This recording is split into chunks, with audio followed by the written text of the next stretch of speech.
You have failed your wisdom checks. Now it's time for everyone to roll initiative. Today we're talking about tabletop RPG. This is I Have No Title and I Must podcast. We're your hosts, Tyler. And Chris. And today our special guest host. And this is Matt. For anyone's like, oh, I'm not really into tabletop RPGs, Dungeons, Dragons, all that, stay with us because maybe we'll sell you on it. And for everybody else, I hope you have fun. So we all kind of have unique perspectives on the tabletop community because Chris, you're like a complete newbie almost all around. Yeah, I mean, it's been on the outside of my sphere almost my whole life, but I've never really taken part in it, and it felt a bit too daunting until recently, and Matt invited me over and was like, do you want to do this? And I said, sure thing.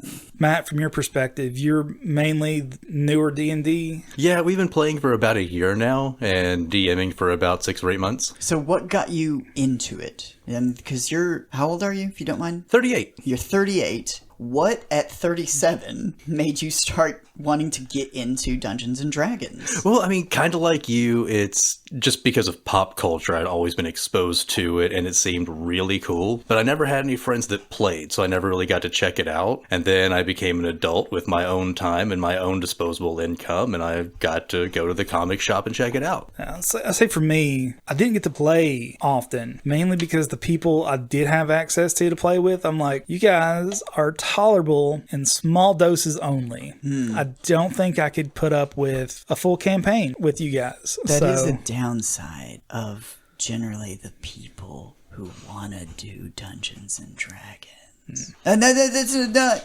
anybody who's listening who's a big fan. And we're not talking about you, but if you are listening and you're into Dungeons and Dragons, you know. It's more of those like one bad apple ruins the bunch kind of thing. Yeah. Most of the players are fine, but you do have those people out there. Yeah. When I was a kid, I was in the Boy Scouts, and there was the Satanic Panic in the late 80s, early 90s. And for some reason, Dungeons and Dragons really fell ill with the Zeitgeist's concept that it was part of this. It got swept up in this. Because I remember some of the guys played Dungeons and Dragons. God only knows how they had all the stuff to bring with them to do this, but it was something that got banned on overnight trips. And I remember one of the guys who was nicknamed Joker because he would drink the Kool-Aid, literally just Kool-Aid, and would get these like corners on his mouth, so they started calling him Joker. Anyway, he was a dickhead, and he was super pissed this one day, and I was like, what's D&D? Because they would only refer to it as D&D, and he was like, devil and devil, apparently.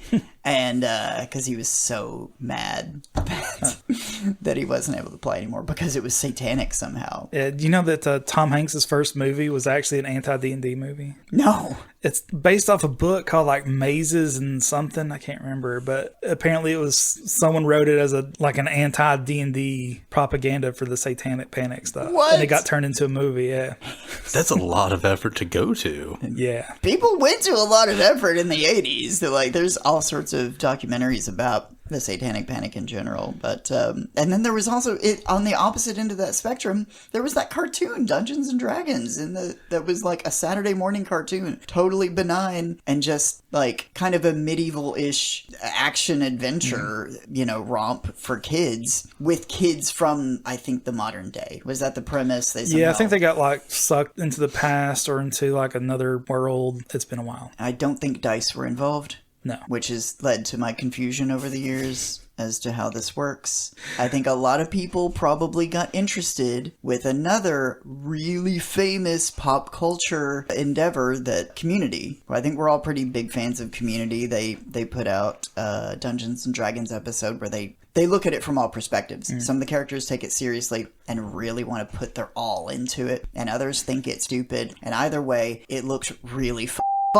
So there you go. And for anyone who's like never given it a shot or doesn't know what it is, that pretty much sums it up. It is kind of stupid because I mean you're just sitting around a table just playing pretend, especially as grown-ups. It's cooperative storytelling. You're just hanging out with your friends making shit up. Exactly. Yeah, and sometimes debating on what should be possible in any given scenario, which, if you've ever worked at a place that is super boring, is more or less what you end up doing anyway. Like, like, if you're arguing about movies, like, okay, so in Star Wars, the third movie ever, the end of the movie, the only person that was a rebel from the good guy's side is Luke Skywalker on the Death Star. That's it. They didn't infiltrate there. They flew in their ships and flew out to bomb it, but he's the only physical person aboard the ship. So what's all the chaos in the background when it's like exploding? Those are other stormtroopers killing each other to get on ships and escape pods. That's what all that chaos and like commotion is. And it's like in Clerks when they're arguing about, you know, like the construction of that, like they're mostly just killing civilians and things like that. These sorts of debates and discussions are like what lead into like really good gameplay when you're like, well, but because you and Tim have these really good back and forths. What a really old friend of Matt's who plays with us for his Dungeons and Dragons campaigns, Tim's like, yeah, but I should be able to do this because of X.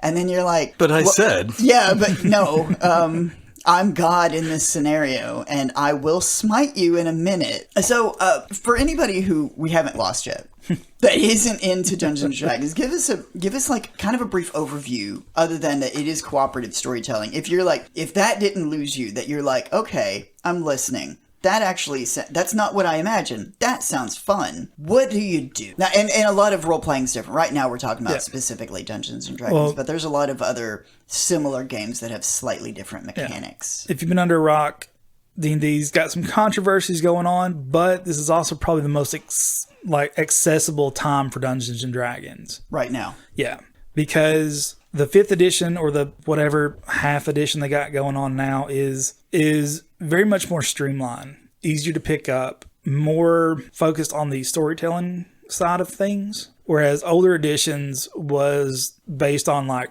wargaming. And so it's very much numbers heavy, a lot of math, a lot of just extra stuff. So as far as like getting in the rules and all that, D&D right now is probably a good gateway for any of that. Because like I said, just fairly straightforward. Because like I said, you've had no experience doing this and you just now picking it up. So I was going to say, like, what are you guys like in agreement from your experiences?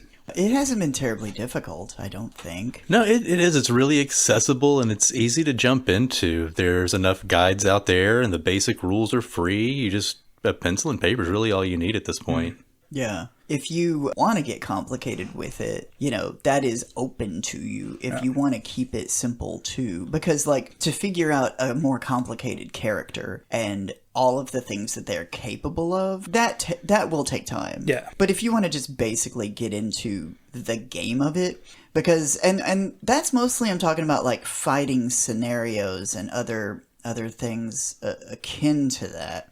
Allison listens to a podcast where they podcast their games. And so rare, they've had it going on for years and years with all the same people and characters. For the most part, a lot of it, there's very few fighting scenarios they actually get into. It's a lot of just like storytelling and situational things, I guess. I don't know. I haven't listened to it. That's just what she was telling me. On the, they did have it going for a really long time. And then recently it was really shocking because one of the characters suffered a permanent death. And they were all in shock. It was like they were mourning a real person because this kind of their game. So that's a possibility. Yeah. Well, I was going to say, though, another thing, too, that people should look at is, yes, the accessibility is there and the ease of entry. But I think for some people, there's a misunderstanding of what the game is. So several people I've talked about, they're like, I don't know, kind of got hang-ups about it, is like, I don't want to act in front of people. Because I think that when they hear role-playing, they think like theater. Or something, or their experiences from like Critical Role or these other podcasts. It can be that, but it doesn't have to be that. To me, it's a way of exploring ideas and concepts in a safe space. Because if you want to do the voices, you want to dress up, go for it. If that's your good time, that's your good time. If you just want to be like, yeah, my character does this, and that's the end of it. As far as you got to take it. You can still have fun either way. But it's like, hey, I'm not a very charismatic person. You don't have to be. Your character is. Yeah. It's like, I don't consider myself very strong or dexterous. Doesn't matter. Character is. Or it's like, what if I made these choices? In real life, it'd have bad consequences. in the game. Really fun. So, and it can be whatever you want it to be. I know people have adapted the D&D rules for so many different scenarios, but if that's not your thing, there's a ton of other systems out there to explore with varying levels of complexity, but something for everybody and something to do on a Saturday night or something. Yeah, we did one. Was it a heist? Yeah.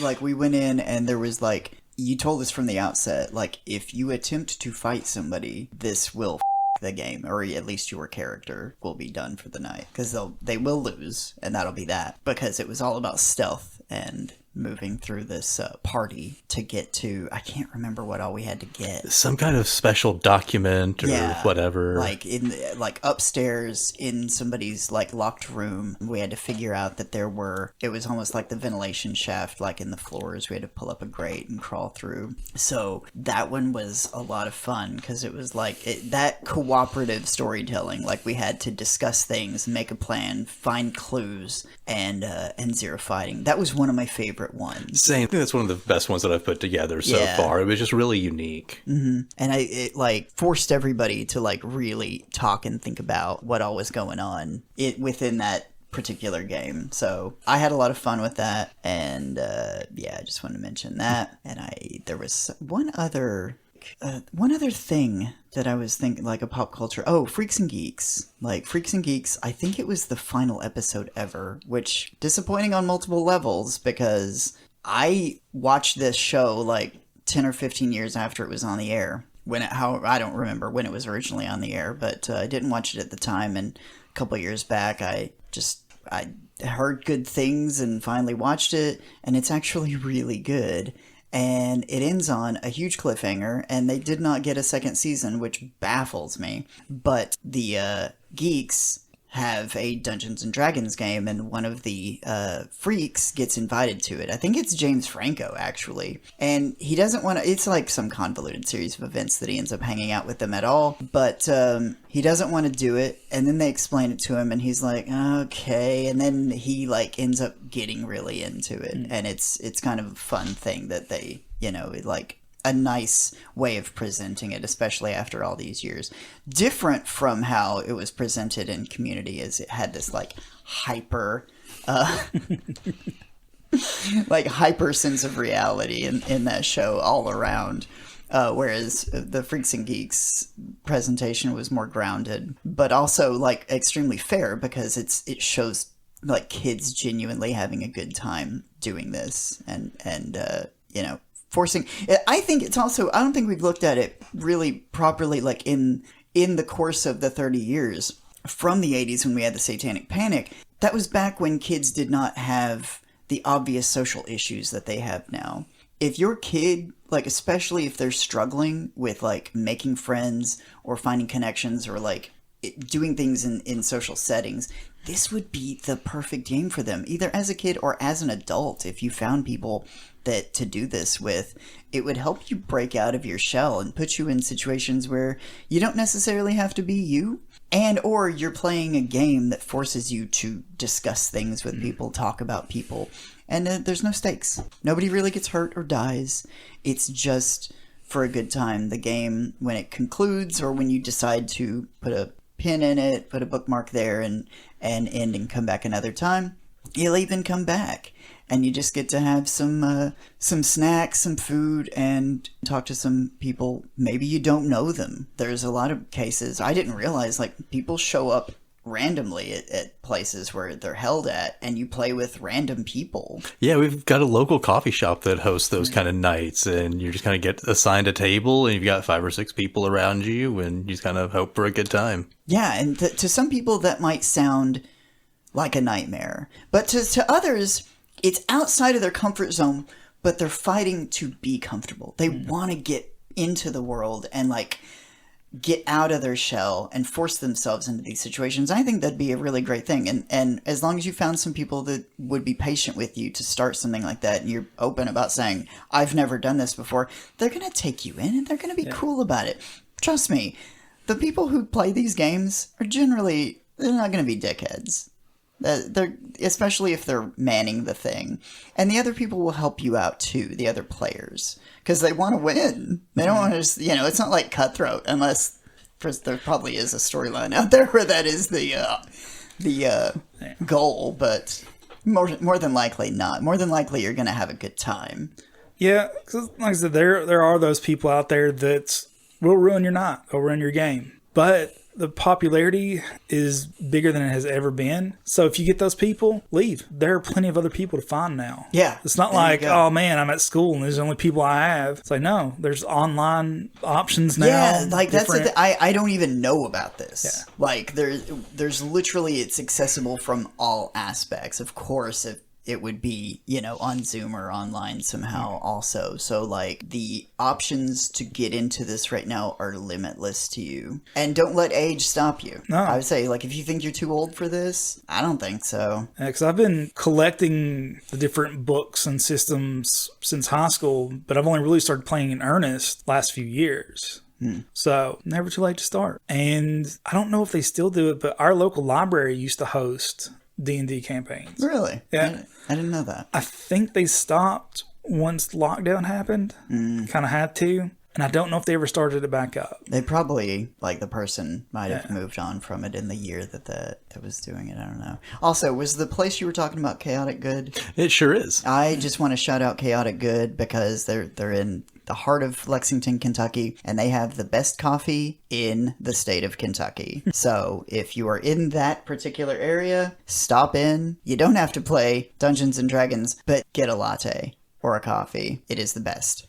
I want to get this bit out of the way too, because I feel like, and I only want to spend a few minutes on this because I feel like we'll have some varied opinions, but I want to get your takes on this, and I wanted to do that here somewhere in the middle, so that either we throw this up on Patreon later, have it be bonus content, and completely gut it, or leave it in but let it be somewhere in the middle so that we end on it. But the community episode, the bit that it starts with. Right. Okay, so here's my thing. What is the difference? Oh, for people who don't know it, you guys both know what I'm talking about. The drow, the the thing that is a different race, but it's like very dark blue skinned, like a navy blue skinned thing. It's described in the books as like the same color as obsidian. Okay, which is Like a dark oh, purple. I thought it was like navy blue. It's like a really deep dark purple or black. Okay. So here's my thing, because I can understand some people, in the modern day, and I think some aspects of it, I've heard a wide range of people saying, like, this is racist to, not like it's good. I've never heard anybody be like, this is a wonderful thing, but more just benign, like, do people really care about this? But here's my thing. Before you start, and I will let you talk, I will let you say whatever you want. I don't know what the difference is between that and anything that has come out of Star Trek since 1966. Now, I'm not criticizing Star Trek, actually. I'm at the end. I'm within 7 episodes of finishing Deep Space Nine for like the 3rd time. And it is the blackest Star Trek show by a mile. The main character, played by Avery Brooks, is Benjamin Sisko. There was an episode where it's not really explained completely, other than that it was maybe a false vision, but he is put back in, like, I believe it's the 1940s, and he is not himself. He deals with real racism, police brutality, not just police brutality, but another black character gets killed by the police for no reason. And it's probably the only Star Trek episode ever in the past, I would dare say it forever in the future, to feature the N-word. Yeah. That's in there. And Avery Brooks directed this episode. I would dare say, and I think a white person wrote it. I don't think it was in there. I don't know. But here's my theory about this, is that Avery Brooks pushed to use it and was like, let's put this in there. Because if we only hint about it, what have we done? We hint that things are bad for black, let's just go ahead and show them. This is what the perspective was. Because there are a few black main characters that the actors are black, and they show it from all sides. And in it, he's a writer who can't show up for picture day. There's also a woman on the staff as a writer who writes for a magazine who is also going to be sick that day because they can't have a woman writer, and they can't have the readers thinking that they've been reading science fiction stories from a black writer either. The whole episode is just this scathing review on what things were like for black people in the 40s versus what they are in the 24th century at that point, where he can be the captain of not only a starship but a space station, and we're long done with racism. Having said that, the Klingons are basically they're not black people, but they're dark-skinned. And they're all approximately the same level of dark skin as the years have gone by. Now, I always just, one of the more famous people who played a Klingon in what it looks like in its modern representation was Christopher Lloyd in, I want to say it was Star Trek II in the movie with Kirk, yeah. The one where they take his Klingon ship and travel back in time in Star Trek 4. That might have been Star Trek. No, it was 3. 2 was the Wrath of Khan. It was 3. So, yeah, it was weird that Christopher Lloyd had 2 vehicles that were used for time travel. He's trying to tell us something. Anyway, Christopher Lloyd, famously also playing Uncle Fester, he didn't require any makeup for that. He just is that white, okay? So, my thing is that racist that we have that? Why does Star Trek get a pass but Dungeons and Dragons is viewed as this really racist thing, whereas it's not even really in a lot of pop culture stuff. You don't even see it. It's just mostly in this book or whatever, or I don't remember the actor's name, but Chang, is it Chang shows up? Oh, it's Ken Jeong. Yeah. And, they write in, one of the characters literally says this is a hate crime, which is the most extreme thing you could say about something like that. And I wonder, was that a joke? Or obviously some people would view that, if they don't know, out of context, that does look like a severe racism.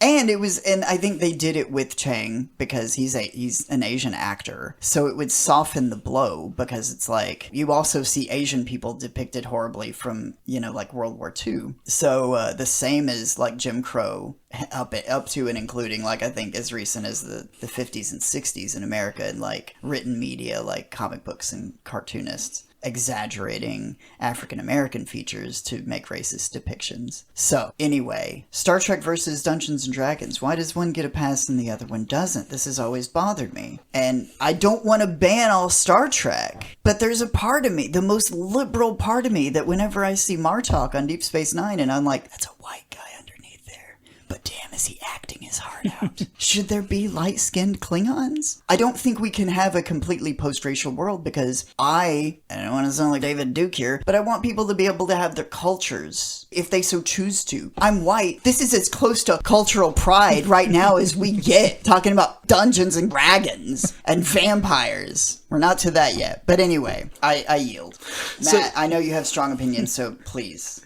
No, they're not that strong. I agree with you about Klingons being kind of black-coated. Not just with the color of their skin, but also just the way they're portrayed. They're kind of the thugs of the universe, if you will. And Dungeons and Dragons, it has gotten some flack over the years about their, discussions of race and things like that. And they've kind of tried to address that in the new edition by changing the word race to species, which, it's not a big change, but it changes the tone of it a little bit. Yeah, because in reality, in the world we really live in, we are all human. We all accept that we're all human. We just grew up in different climate regions with where we have to inhale a certain way to get in, either block or take in more humidity in our noses, and or block more sunlight from damaging our skin, increasing or decreasing melatonin levels. But we're all human, and we all accept that, except for racist pieces of shit who don't for some reason. So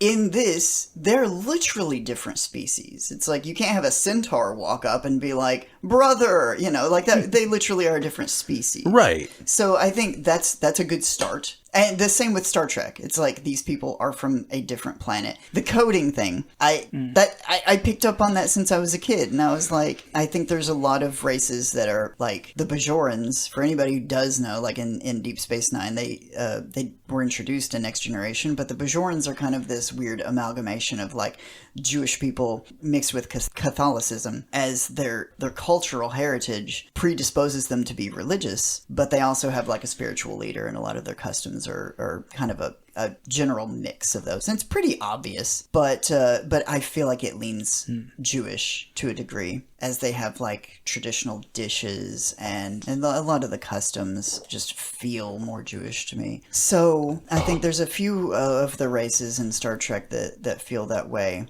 I think they went a long way, especially in Next Generation and Deep Space Nine, to further that out. To say, you know, like they're a complicated race. Having said that, a lot of the best actors who've played them, specifically Michael Dorn, who's probably like the longest serving actor to play a Klingon, is black in real life. So yeah, I would love to get a black perspective on this, and I do know somebody who is one of the bigger nerds that I know who is black. Her name is Marcy. She lives in Berea, and I know that they would probably have a nuanced perspective on this. I'd love to get them in here sometime to talk about that. But anyway, anything else on that? No, like really, I think you kind of covered it really well, that even though Star Trek is kind of a post-racial world, we still have to see these stereotypes on television for some reason. Yeah. And and it is complicated because it's not, I don't know that it's necessarily intended to be, I don't think that the intention is racism. I think that's one of the key things we got to think about in this situation. I can't speak on Star Trek much. I've only really watched Next Generation, and even that's been a while. But as far as the community goes and like the elements of D&D, I think context and intent are what's important. And I don't think in this case it was necessary to be racist, but they did call it out. So it's not like they gave him a pass even in the show. So we got to take that as a whole and not just what he's doing. But to say with how they're making some of the changes in D&D of change it to species and all this, because part of the lore is some of these races and species or whatever are discriminated against by other groups. And some people in the gaming world take that too far. It's like, oh, you want to play a drow? That means that I have to be racist to you. It gives some people a chance to explore different concepts. Some people, that concept is bigotry, unfortunately. But that's not everybody. Which would give the other players an excuse to bully that racist piece of shit yet again.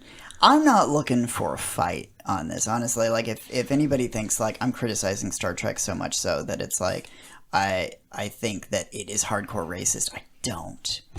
I do have complicated feelings about this, and I haven't had an opportunity to, it's like I almost keep wanting to bring it up and like go hard on it, and this is like the first opportunity that I've had that I can actually do it in a public forum.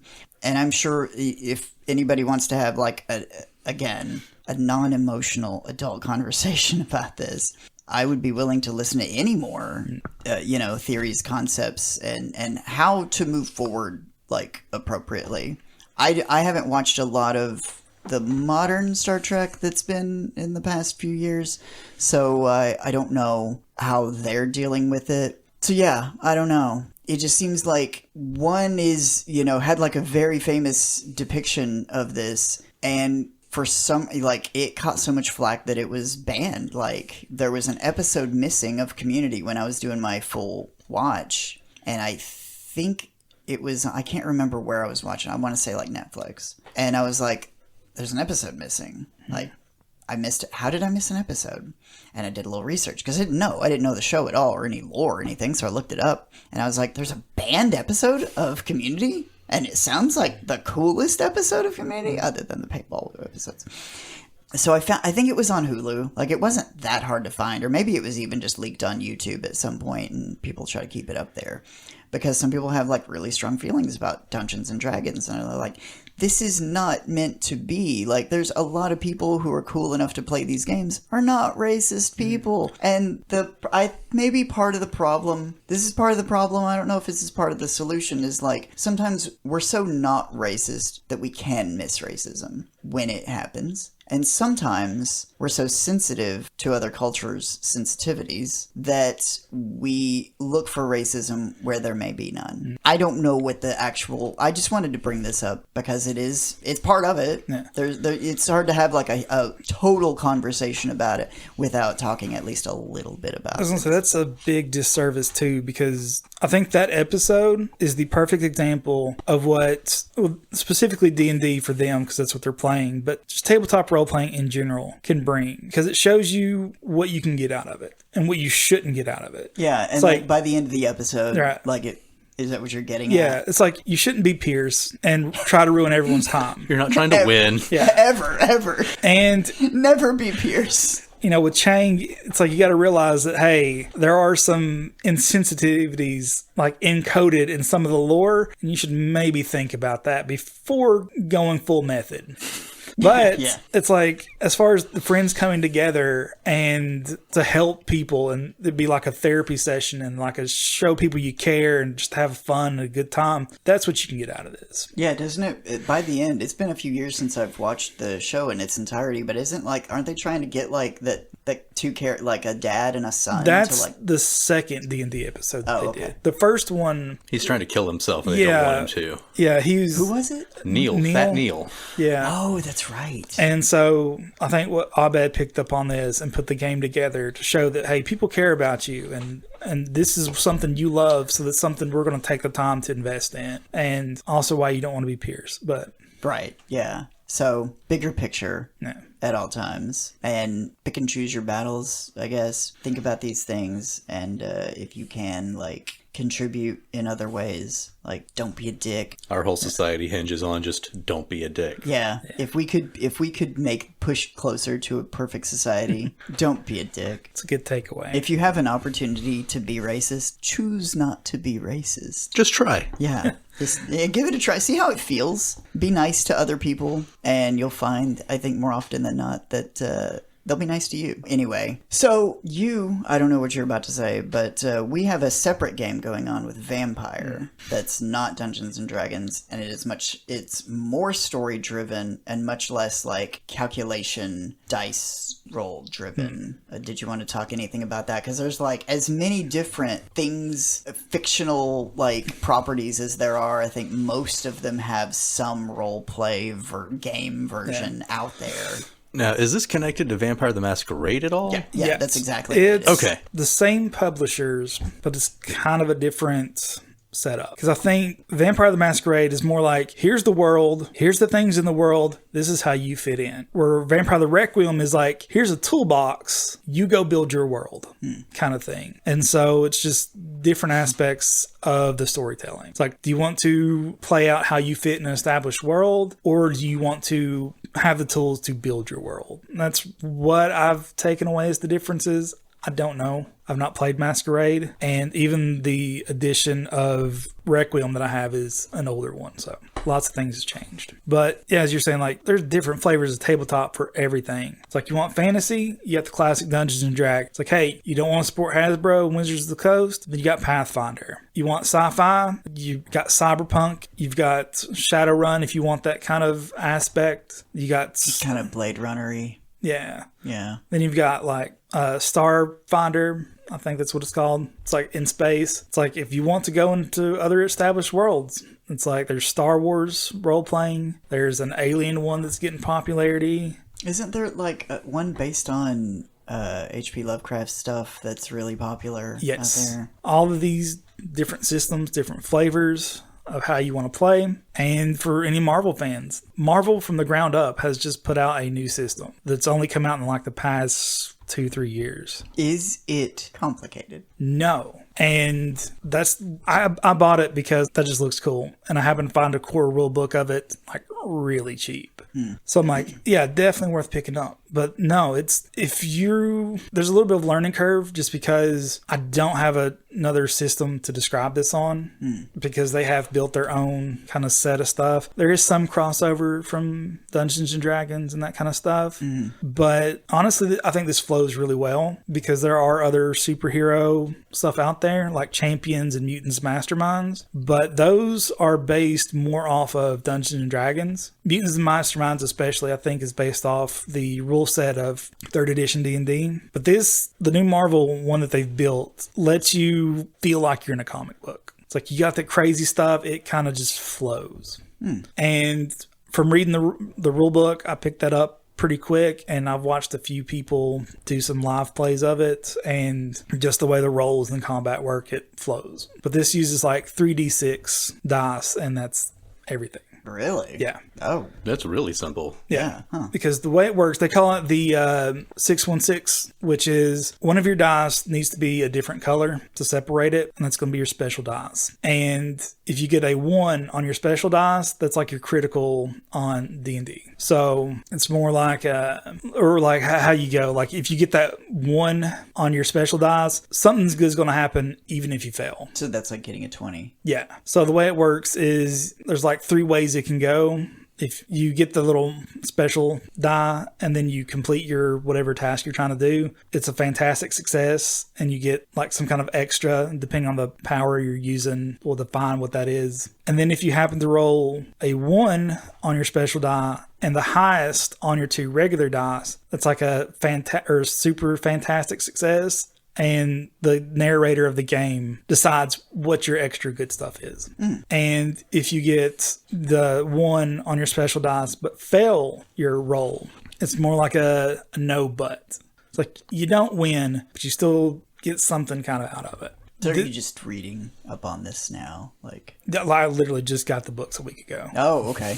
Yeah. I wanted to talk a little bit about our vampire game. I assume Sarah's not going to listen to this. Probably. Sarah, I don't know what possessed her to want to do this. Like, she was talking a bit about like public speaking. That I don't think she has any public speaking she wants to do. Maybe not. But that she felt so uncomfortable like doing things like this. She wanted to get out of her comfort zone, push herself. So she wanted to do this. Like it would be like theater of the mind, but with close friends at home. And she takes this so seriously, like it's like realer than a heart attack. First time we play, we start with her character. She's at a bar. You have this weird guy come up to her to initiate gameplay. Right. There's a scenario. This guy comes up and says something weird to her, and she's like, nope, and leaves. My character leaves the establishment, and I was like, I didn't say anything, but I was like, Sarah, you're gonna have to believe this. Sarah, in my head, I'm like, Sarah, it's a game. Also, it's your husband. It's okay. We have to get on with the game.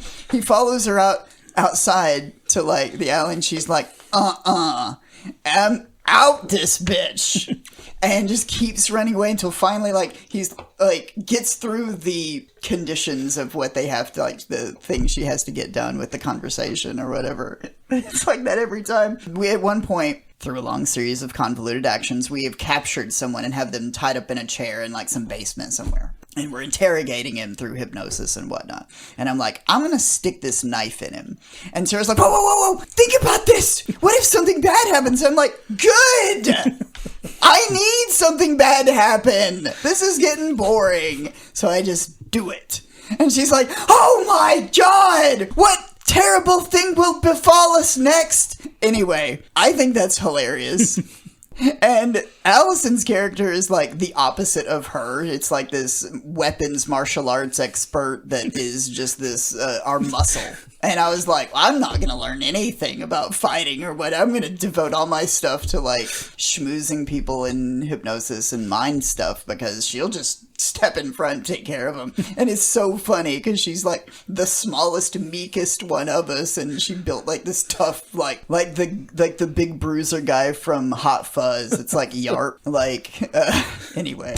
I just think that's hilarious. We don't have that kind of dynamic really, because nobody gets into their characters as much with our games and right. Dungeons and Dragons, but like, not that we're really playing, we're not doing like voices or anything, but we have to play out some of these scenarios because there's not a whole lot of fighting. Like, all right, now we're like almost like if you've ever played a role-play video game where you're just doing stuff and talking to people, and then all of a sudden you're in the fight screen. Ours are maybe like 70% fight screen. Right. Whereas like it's probably more like 20% fight screen with ours, like kind of more so the opposite and even less, where we, talk out these scenarios and weird things happen, and it's more like ad-libbing theater, like.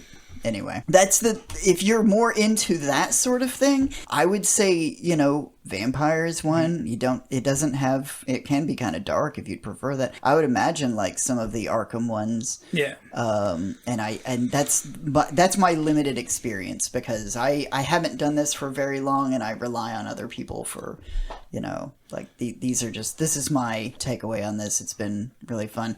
I have not played a game with you. No, you have where not. you play. You've always been the dungeon master. Right. I would like to see a game where how you would interact in something like that, where you would actually be a participant because Tyler's our dungeon master, if you will. I don't know what the vampire equivalent is. I think they just call it a storyteller. Storyteller. I'd be interested to see. You would be wild card and something like that. I would like to see how you would fare in one of the vampire games eventually. Just wanted to bring that up because I think that would be insane too. So anyway, talking about the two of us running the games, that is probably one of the downsides to getting into tabletop RPG. It is very much a player loaded like hobby. So fewer people to run the games. Yeah. Sometimes you just got to take that charge. And some people are hesitant to do it because it is extra work. But I also want to point out that there are different ways of preparing that work. Because I'm sure me and you both have a different way of how we set up for the game. Yeah, I've got a really weird workflow.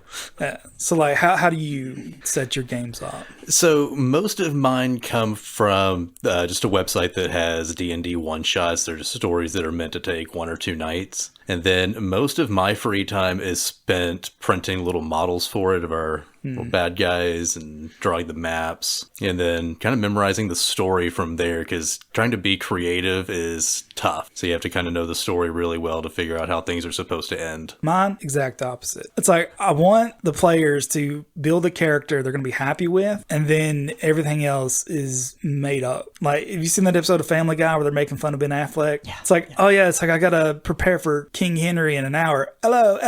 That's it. Got it. It's basically how I prepare for my games. It's like, all right. What's the concept? I got to run them through tonight. That's it. All right. Let's see how the rest of this goes.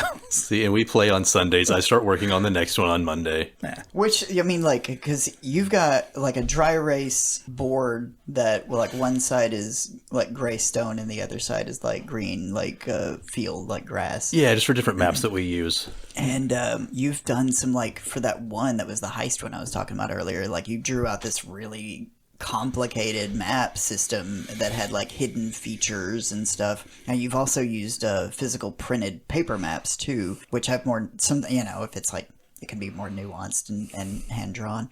So there's been both. It has been really different approaches to it, but they've both been really good in different ways. So yeah, especially for you to have only just recently gotten into this, especially at our age, I think you've done really well. You have a longer history with knowing about some of these things, but the story stuff has been really engaging too, because that is more like ad-libbed back and forth, and like we find ourselves at cross purposes sometimes when it's like, in what way are you gonna my character for certain things? I had to make a deal with some fairy like witch thing where we ended up losing some core memory that we had, but consciously, and I'll tell you the truth, I did think to myself, I'm going to lie. And whatever I say, that's going to be the lie later. Whatever the ramifications are, those are the ramifications. So then I made up a lie to tell from the memory that I would pay with that I was going to lose, because I had a feeling that's where this was going, which was to say that I was adopted or something. And then he was like, well, but is that what you think now? And, so it becomes this game of wits between the two of us, which I think oftentimes you experience that on a more micro scale with him saying like, but if I put a fish in this fish-shaped hole, won't that just plug the hole? And then you're like, yeah, roll for it. Yeah, you lose. So anyway, because I feel like there's a lot of, what have you guys known each other, like 15 years? Something like that. It's too long. Like, there's this history between the two of you that it doesn't come up outwardly, but it's underneath every single game. That it's like, I know you asshole, don't pull this with me. I like to go the other route of yes and or yes but. It's like, you want to lie? That's fine. Yeah, something else is going to happen. How is this going to bite you in the ass, but in a different way? So yeah. I've had a lot of fun, and they've been both unique experiences. Me as the outsider, I still feel like the outsider on this because I still don't feel like I'm using any character that I've built or been assigned to its maximum potential. I feel like I'm only just barely skimming the surface on these. Which, I mean, it's not even been a year. Like, just 8 or 9 months, maybe. Like, mid to late last summer that we've been playing. And not always consistently. And we've only had, like, a few, like, scant occasions. So, yeah. That's the good part, too, is that you can kind of come and go from it. It doesn't have to be an all-the-time thing. Sometimes it can be a bit of a commitment if you're going in for a long-term thing, but that's the thing is you can come back to it later if you're worried, like, this is going to be like an everyday thing. You just need like a few people that understand either, if you're like in your teens and you have all the free time in the world and you just meet up every day after school, go at it hard. If you're adults and you have real schedules and or kids, just be understanding. That people have things to do, and when you can get together, have a good time. People say that's the true fantasy of D&D, of being able to get that many people together that consistently. Yeah, which can happen. It can be a bit of a commitment, but when you do make it happen, you can find that you'll make time for it as time goes on, because it can be a lot of fun. So I hope that we're making the case for this. That it actually, because like when you told me you met some guy at work and was like, and he was getting stuff was he buying things for? He was getting little glass bottles for potions. Yeah. And you're like, what's this for? And then you just started a mini conversation with him and was like, you mind if I talk to you later and find out more stuff about this? And the guy was just like, totally. I thought, what a great way that like this random thing that you don't even know anything about and you just made a friend just from starting a random conversation with a stranger. And that's one of the beauties of life, especially in this day and age where people don't talk to each other anymore. People don't make new connections. I get so frustrated with the concept that but I know both of you because of work. You more tangentially, you very specifically, that the place you work at directly controls the people who you are friends with. It's like, how do you make friends in this modern day? Even like back before the internet, you would think even with the internet, it would be so easy to just make friends. Some people, I guess maybe it is. But like all of like my core friends have always been like people who drifted in and out because I meet them at work. There's no like bar you go to like meet dudes for friendship. Yeah, there's no Tinder for buddies. No, it feels like there's not. I don't even think that's not what Zuckerberg made Facebook for. We all know that. There isn't this, and it is really difficult to meet people with you. I think we've talked about this before on the show. My future spouse and your current spouse met each other at work, which forced us to be friends. So there's that. Yeah, I mean, well, everyone just do that. Have your significant other make friends with somebody, and you become friends with their significant other and start a podcast. It worked for Ray. Yeah, there you go. So, yes, your wife's at work, I assume, or downstairs. No, she's asleep right now. Okay. Right behind the door. Oh, she's probably playing video games. But Allison and Ray are out to brunch right now. I was going to say, if they start a podcast, we're going to have to throw down. Yeah, there would be warring podcast. Cut that out! So yeah, is there anything... you two as the resident experts, is there any like major thing that we missed so far? Not without just like going down like a history rabbit hole or just listing off every... I did want to like, do you know when it started? Do you know anything about like the early history? For like D&D? Yeah. It started in like the mid-70s with Gary Gygax and I can't remember the other guys' names. But it's kind of one of those things where there's like a lot of different mini kind of games like that, or like war games, and these guys would have like conventions and go meet up and trade rules and be like, oh yeah, it's like I had this, can I take that? Yeah, take this, you have that, whatever the rules. And so they wanted to kind of make a game that's like a smaller scale game than, because most of these war games were like very large scales, take up like whole tables, whole rooms. So like, let's have something smaller. And so it got its roots from wargaming and just kind of developed on there. And that's why a lot of the rules are the way they are. And that's also a point of contention now with some of the older D&D players and the newer ones, because a lot of people criticize the new releases of D&D. They're like, they want you to do all their work. They're not giving you anything to go on. Because it's more like, here's a little bit of lore, here's some rules, go have fun. And they're like, but what if I want to do this, this, and this? I have to come up with that myself. And so, but that's just kind of how it's evolved. Yeah. Now it's more like, let's tell a story. Let's have deep characters instead of, let's roll the dice, move this here, move that there. But just a matter of opinion on how you want to play.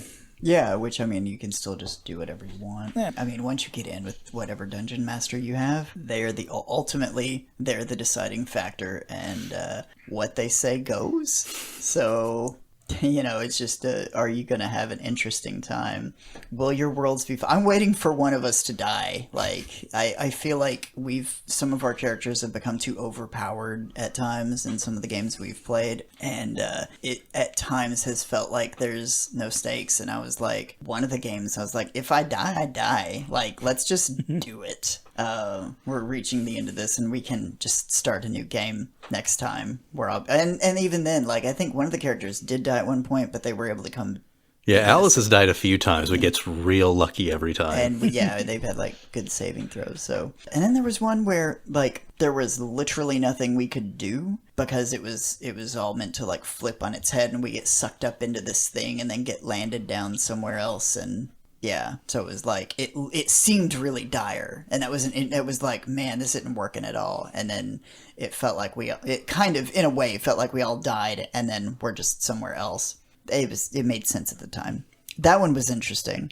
It does depend on the guy you have telling the story and what they want to do with it and how hard they want to go on your characters. And, sometimes it goes back and forth. Sometimes it can be, they're feeling a little more generous. And then sometimes it's going to be more difficult for the player. And that's part of the game. So, get somebody who's going to make the game like fun and interesting, but also challenging at the same time, depending on how the kind of story, the kind of game you want to play, if it's more like action oriented or story oriented, and you can have fun with both, or one that like swings wildly. So that's just something. If you're thinking about, I imagine there's going to be either people who already play and are just listening to this to get our discussion on it, or two types of people who don't play, one of which just wants to be like a passive player, and one person who may actually want to take on the more difficult task of running a game, which might sound daunting to some, but to some others might be the sort of thing they want to get into. So, anyway, good luck. Anything else? I can't think of anything we missed. Anything you want to cover? I got nothing, man. So, I hope in our roundabout way we have convinced you to at least give it a shot. Don't knock it before you try it. Fantasy's not your thing. Plenty of other options. But, get your friends together. Give it a shot. They're not interested. Plenty of other groups out there, online, local shops. You just got to look. Or maybe you need to be that driving factor. Be the one to take that first step. Pick it up. Run the game yourself. Not as complicated as it looks. Doesn't have to be. Can be. Just know that you'll probably be stuck in that position forever. Good luck. But if you made it with us this far, thank you. Be sure to like and subscribe. Follow us on our social media. We're on Facebook and Instagram. We'll leave links in the description below. And until next time, see ya.